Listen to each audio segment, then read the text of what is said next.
Sepatu ini beratnya lebih dari 100 kg dan pria ini memakainya selama 10 tahun. Karena dari kecil master menyuruhnya harus memakainya selama 10 tahun untuk bisa berlatih kungfu. Orang sering memanggilnya Fu Lem. Dia punya kerangka aneh ketika masih kecil. Sang ayah mengira itu monster sehingga dia mendorongnya dari tebing. Tetapi Fu Lem tidak mati dan diselamatkan oleh master kungfu di kaki gunung. Master baru saja menyadari bahwa Fu Lem punya bakat seni bela diri. Dia memutuskan untuk memberikan sepatu besi kepadanya. Sejak saat itu Fu Lem selalu mengenakan sepatu besi itu dan perlahan menjadi terbiasa. Meskipun memakai sepatu besi, Fu Lem tetap berlari kencang. Bahkan satu tendangan dapat membunuh nyawa. Hari itu ketika Fu Lem berlatih di pinggir jalan, dia melihat seorang pria dikejar oleh geng yang berpakaian hitam. Dan tanpa sengaja menginjak es krim miliknya. Fu Lem langsung berhenti berlatih setelah melihat ini. Ia akan menunjukkan keahliannya. Siapa yang menginjak es krimku? Kungfunya telah mencapai tingkat yang tidak dapat ditangani oleh siapapun. Preman itu bahkan tidak ada yang bisa menahannya. Fu Lem dengan mudah memenangkan perkelahian ini. Baru saja mau pergi, paman itu menyuruhnya berhenti. Dia memberikan Fu Lem 2 gepok uang sebagai imbalan karena menyelamatkan nyawanya. Tetapi gangster melihat uang itu dan dengan cepat mengepung Fu Lem. Seorang pria berkacamata hitam berjalan mendekati Fu Lem. Fu Lem tiba-tiba tersenyum, ternyata pria itu adalah temannya. Tahun itu, temannya mencuri sepatu besi tapi ditangkap oleh master. Karena dia begitu marah sehingga menendangnya keluar. Ketika ia mendengar bahwa master telah meninggal dunia, temannya pura-pura bersedih. Kemudian dia membawa Fu Lem ke markasnya.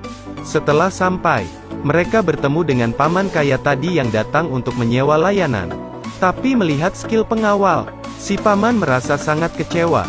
Satu-satunya orang yang ingin dia sewa adalah Fu Lem. Lalu ia membawa Fu Lem untuk menjadi pengawal anaknya.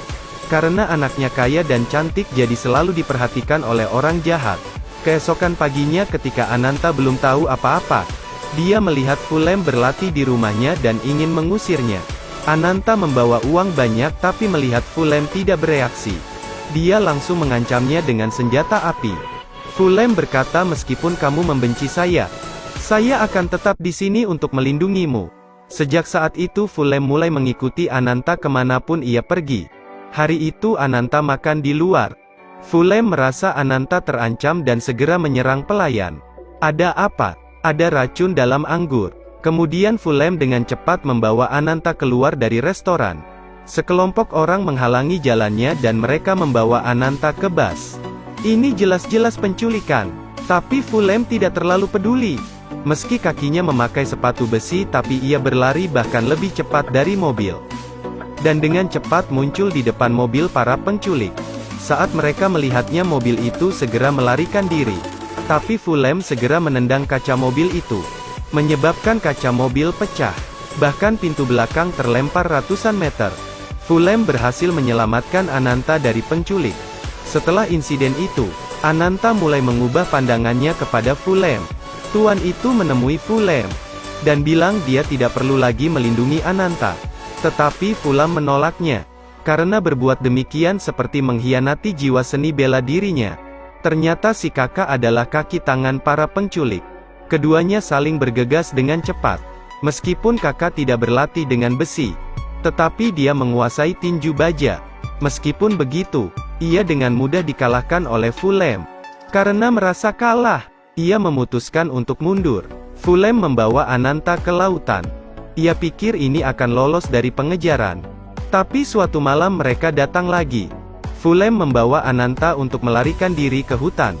Karena terlalu banyak musuh mereka berhasil membawa Ananta pergi. Fu Lem sendirian mengejarnya ke gudang.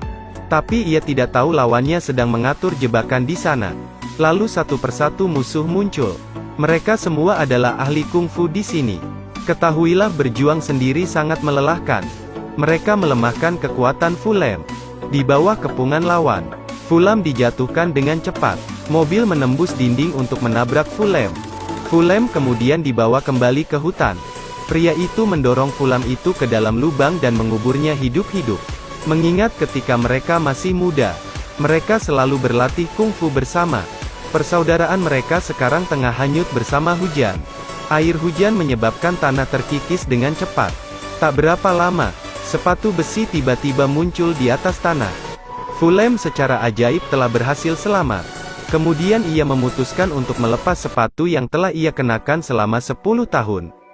Ini pertama kalinya dia melepas sepatunya. Saat itu, Fulham merasakan kenyamanan yang belum pernah ia rasakan. Fulham juga memotong rambutnya dan mengenakan kacamata hitam. Lalu Is pergi ke markas kakaknya sendirian. Orang-orang di sana sepertinya sudah lama menunggu dia. Semuanya menyerangnya seperti harimau kelaparan. Tak lagi memakai sepatu besi. Fulham merasa seperti terbang, meskipun berkelahi dengan banyak orang, tapi tidak menjadikan beban baginya. Semua lawan akhirnya berguling-guling ke tanah. Hanya beberapa menit berlalu, dan seluruh musuh telah dikalahkan. Fulham berhasil pergi ke tempat di mana Ananta disekap. Akhirnya ia bertemu dengan bos terakhir. Orang itu bapaknya sendiri. Mengingat kembali tindakan ayahnya yang sangat brengsek, Fulham sangat marah. Seorang prajurit dengan senjata menjaganya. Maukah kau mengkhianatiku juga? Dari saat aku mengubur saudaraku hidup-hidup maka berakhirlah hubunganku dengannya. Bapaknya telah menyuruh pria itu melawan Fulham. Untuk membuktikan kekuatan dan kesetiaannya. Mari kita lihat apakah tinju baja akan hancur. Kakak memberikan pukulan yang sangat tepat.